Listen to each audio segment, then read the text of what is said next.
Welcome to Wildcat Bassoon from the University of Kentucky Bassoon Studio.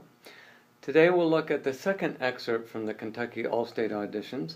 This one is actually an excerpt of Weissenborn's Advanced Etude number 21. And it starts out with a very expressive ornamented melody. It starts out kind of like this.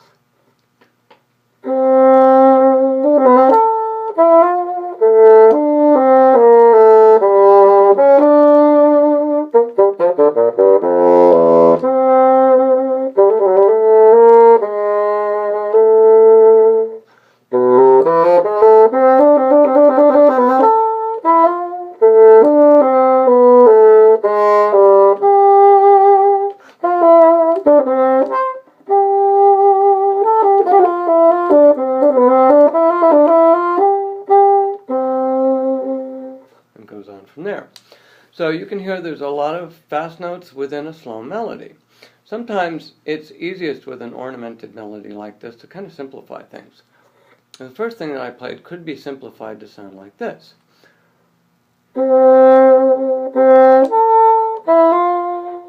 And then when we add that little turn in there of 30-second notes,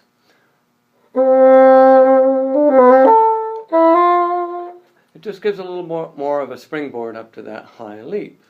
But it should feel easy if you can do it. So you need to practice to do that. A little bit later on in the tune, this is the third and fourth measures of the tune, we have something that sounds like this.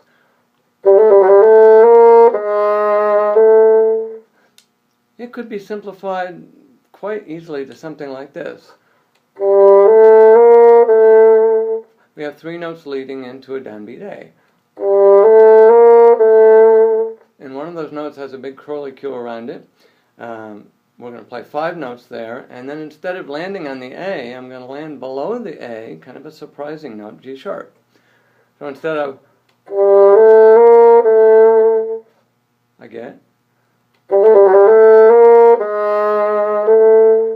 and that G sharp is kind of dramatic. A little bit later on in that little passage, there is an ornamented arpeggio, just an F chord, and they've got it figured out like this as a pickup. So it ends up on a C. And what Mr. Weissenborn has done here is he's got a little half step below each of those pickup notes. So those get a little extra spice into the piece by being leaned on. It sounds like this. Gives a little extra energy going into that next passage, which is going to begin with a trill. So what originally was is now going to be trilled. And notice that I didn't trill as fast as I possibly could. That's not really appropriate for a slow tune like this. We just want it to be graceful and have some motion.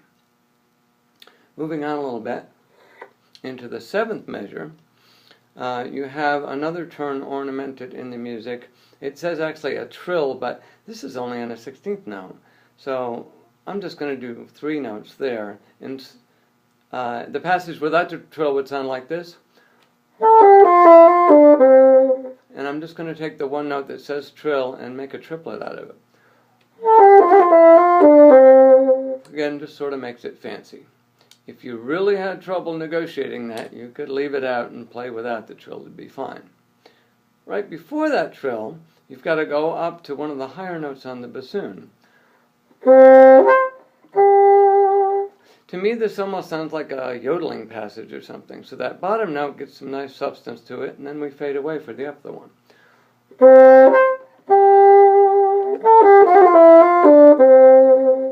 Again, very ornamented.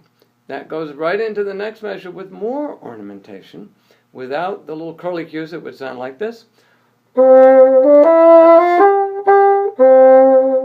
But when I put the ornaments in, it sounds like this.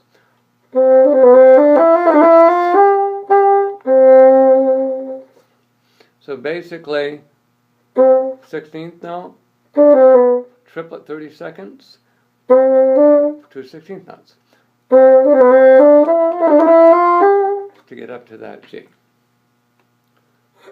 In the 11th and 12th measure of this piece, this excerpt, you've got some notes coming down that ornament this pattern.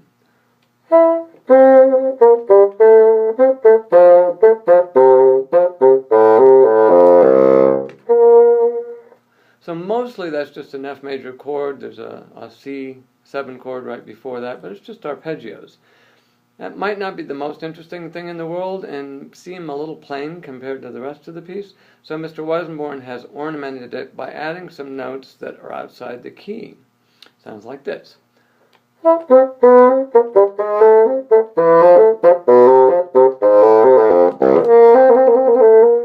And ending with that trill at the end. Again, it's very simple in the other form.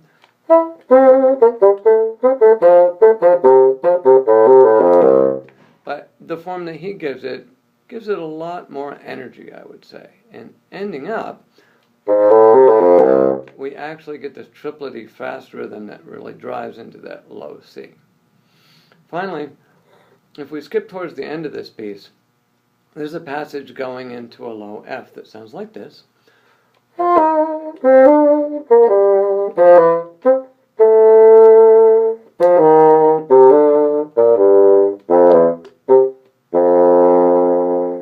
And we could have just stopped there. That could have been the end. But he wasn't done yet. So instead,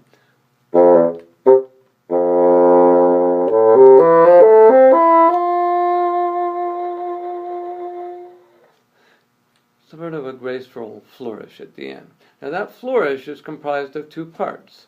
So we have first arriving on that F, followed by and each one of those containing E to F. So when we put it together,